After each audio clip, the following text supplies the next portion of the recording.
Hey there everyone, Lord Frigid here with another Aether Raids gameplay video. This time we are back in Astra Season, showcasing a team that has not appeared on this channel yet. This is the Citrine team. It's a hit-and-run style squad. Alir does have Gale Force. It's not that good, I don't think, but Citrine is nice, and I like Citrine.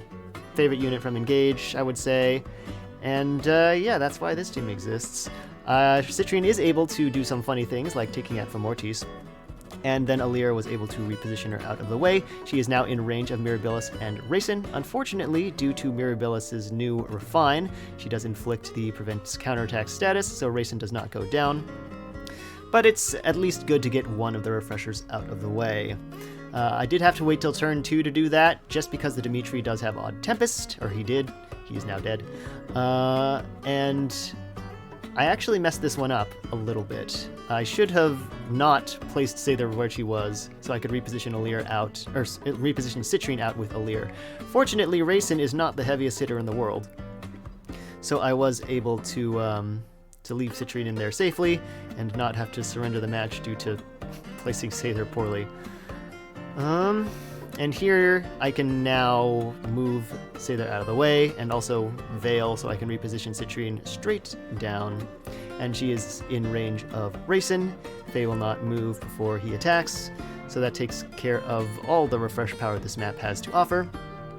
And it seems a little bit awkward to be so far away from the Aether structures with almost all of the enemies down, but since the one remaining enemy is Duma, who has one movement, I am able to get over to the Aether structures no problem. In fact, I have the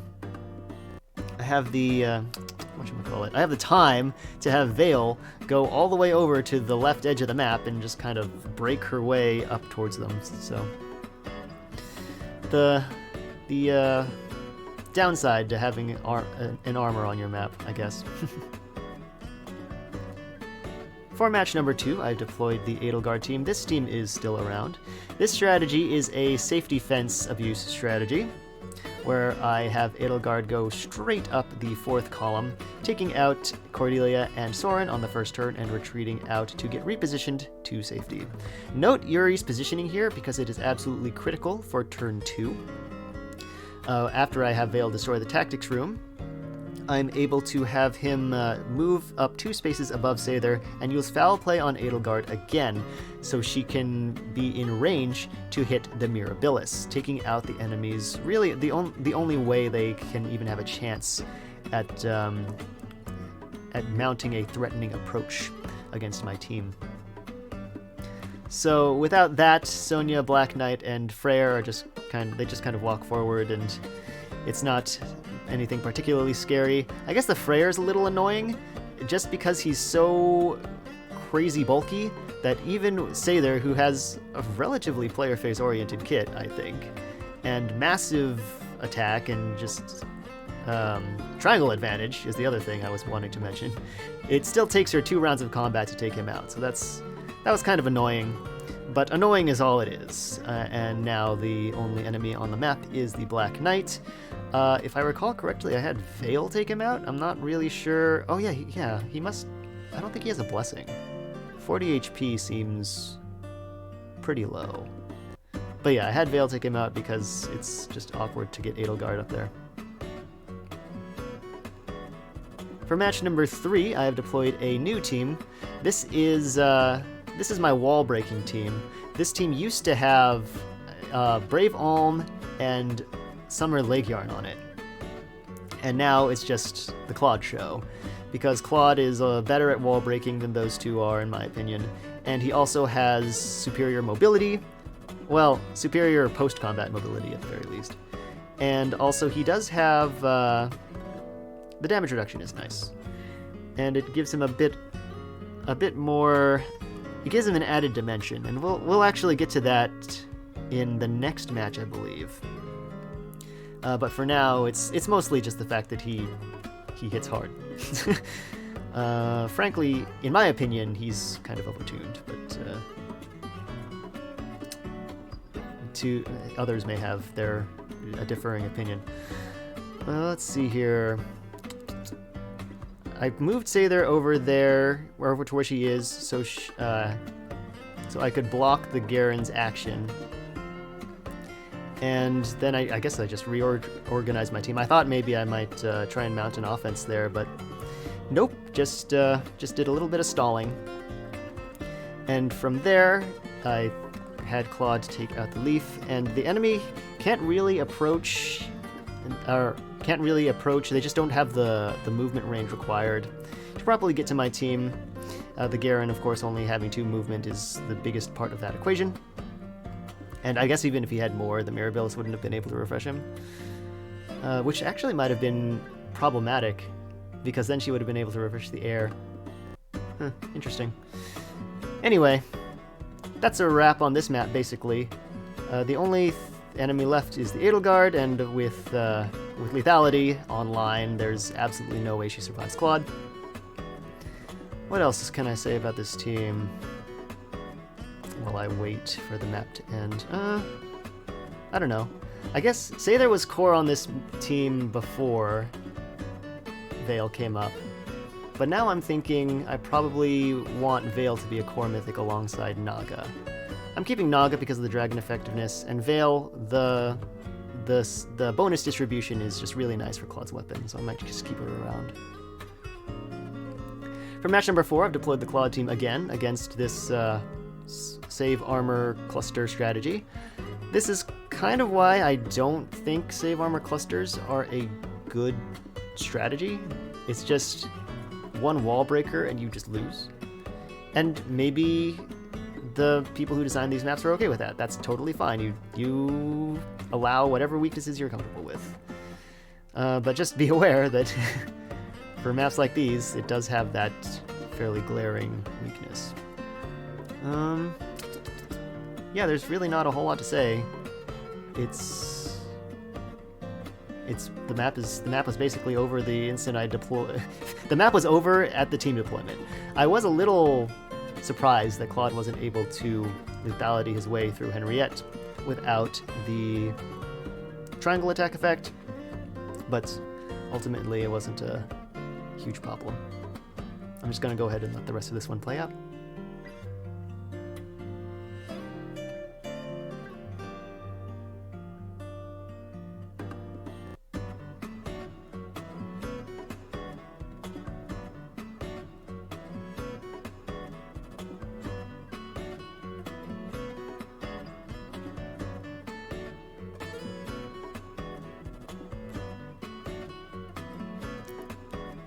For the 5th match, we have deployed the Claude team yet again, and I was mistaken. 2 maps ago I said I think the next battle is going to showcase another dimension of this team. It's actually this match, where I kick things off with more safe defense stuff. Obviously, Claude is able to lethality his way through for Mortis, and then just get a refresh to destroy the tactics room. I did end up deciding to use my free turn, granted by the safe defense, to just mount a full-on retreat. The enemy, I don't think this team has a ton of chase capability, but with the Crom and Change Fate and 2 refreshers, I preferred to play it safe and just kind of hole up in the corner. Of course, as you can see, that almost backfires because the enemy doesn't go far at all, but they have the potential to be really threatening now, and I needed to go in. I did notice that Asker was the only duo or harmonized unit on the team, so taking him out disabled the duo's hindrance structure, which enabled me to use Peony's duo skill, granting Claude an extra action so he can actually take out the Crom. He's now sitting on a defense tile, and the only enemies are a enemy phase focused armor that he has triangle advantage against, and 2 refreshers, one of which can't even reach him. So that is the enemy phase dimension that this team has, just because of Claude's strong damage reduction skills, and those allowed me to clean this map up pretty easily. Here in match number 6, I've deployed the Citrine team again, although I probably should have deployed the Claude team for reasons we will see shortly. Or, shortly is maybe not the right word, but we'll see it, basically. Similar to save armor clusters, this map design I don't think is particularly effective just because it's so easy to walk up anything with 2 range and take out the Sigurd for free. He didn't even have a distant counter skill. And then the remaining enemies, besides of course Aversa, who is locked up in the corner, are forced to advance in a single file line down the left-hand side. The tactics room, I will grant, is mildly annoying, since you can't break it without giving the enemies another avenue of approach. But that's about it. Citrine is able to take out the Seliph, despite the fact that he had Mystic Boost alongside his Miracle, because the Miracle effect actually does have an HP requirement on it, and Mystic Boost was not enough to satisfy that requirement. Here is why I probably should have deployed the Claude team. I did not realize the Foe Mortis was on Hardy Fighter Sacred Cowl, and with that damage reduction, Citrine was not able to take him out in 1 round of combat, or in 1 hit. So if he had been transformed, I would have been in probably a world of trouble, just because having a Foe Mortis able to freely walk at you is not really something you want to have happen, ever. But fortunately he wasn't transformed, and that allowed me to take him out over the course of 2 rounds of combat with Citrine. And at this point, I'm basically home free. I think I probably even had Alir break the tactics room at this point, since it doesn't matter if that approach option gets opened up. Mirabilis poses no threat to my team, or at least not anywhere near as much as the remaining cavalry and armors on this defense squad did when they were alive. Yeah, that's about it. I think I probably had Citrine take out the Aversa. Yeah. For match number 7, I have deployed the Edelgard team once more, another safety fence shenanigans strategy. The key here is that Yuri has 3 movement, so he is able to walk right over that forest tile, foul play Edelgard into range, and she is able to take out the Claude and the Flame. I noticed that it took her 2 hits to take out the Shamir, or yes, the Shamir. Wasn't sure if it was Shamir or Catherine for a second there. And the importance of that is that I can charge up Gale Force off her. So I was able to have Sather reposition Edelgard straight up, take out the Shamir, charging up Gale Force, take out the Marianne as well, and then just full on retreat. I believe I had Yuri foul play her out afterward. And then I did break the Heart Garland. Yeah, Heart Garland is what that's called. And that was to force the Freyr to move straight down. I didn't want any potential world where there could be warp shenanigans with Freyr moving down right and getting a refresh from Plumeria. I actually don't even remember if she had a warp skill, but if she did, I played around it. Gosh, yeah, that's it really. Just clean up from here. My own tactics room ended up actually being an annoyance since Plumeria wasn't able to move into range of Edelgard, but no big deal. I was able to foul play her right up there. For the 8th and final match of the season, I'm actually playing this footage at normal speed instead of 1.5 times like the rest of it, and that's because there's a lot to talk about with this map. I can't do a safety fence strategy because there is a catapult in the column of my safety fence. Also, this enemy team's skills are highly customized, and I will actually probably be touching on some of those customizations during the commentary. The Mirabilis, there is a trap here, I should lead with that. The Mirabilis has aerobatics and I believe it's soaring guidance. So she jumps out to refresh Asker, and that in turn extends the threat range of the infantry and flying allies within 2 spaces of her. So I decided to let that go through, and then just try to take her out with Edelgard to kick things off, because of course without Mirabilis there, the enemy's approach options get severely limited. You may notice that the Canto control does have Crom. The Crom does have Canto control. So that was a bit of an annoyance, something that also contributed to my inability to do a safety fence strategy. But now I am ready to take some action, using foul play to get Edelgard right up there, and she can attack the Mirabilis. Unfortunately, she can't take out the Mirabilis, and in fact, Mirabilis survives 2 rounds of combat, which was absolutely crazy to me. You'll see me preview that here, because of guard bearing 4. And what I needed to do was I needed to move Veil up, and give her a refresh from Plumeria to get some penalties onto Mirabilis so Edelgard could land the KO. Now, I did notice that because of all the warp power that's being distributed on this map through Citrine, she has attack speed oath. Yes, speed, not res. The enemy's threat range can be extended out to where Vale is now, but only Asker and Crom are capable of reaching that spot. So that's why I decided to move Edelgard down 2 spaces and reposition her out with Vale, because Edelgard cannot deal with that, but Vale absolutely can. So that was my logic there.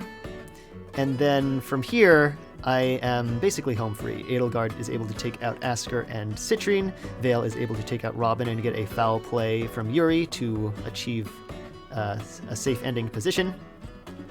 And I believe here Freyr's probably going after Plumeria, and Claude is, I assume, going after Aether, just based on what I know about their stat lines. Looks like it, I'm pretty sure. And here I actually did end up making a mistake. I saw it was turn 5. It's not really a big mistake, but I should have had Aether break the Aether M4A there. I did not realize Vale would be able to take down Freyr so easily. And so if I had broken the Aether Amphora, I could have had Plumeria refresh her so she could also take down the... wait, can't she take the Claude? She does have a lot of damage reduction. That's a weird phrase, but that's what it is. And she can't take him out, so that's pretty neat. And that is it. I hope you all enjoyed this episode of Aether Raids gameplay. It does look like I do have the motivation to continue doing these, so hopefully that will carry forward into next week, where I would like to get a video out for the current light season. We'll see how that goes.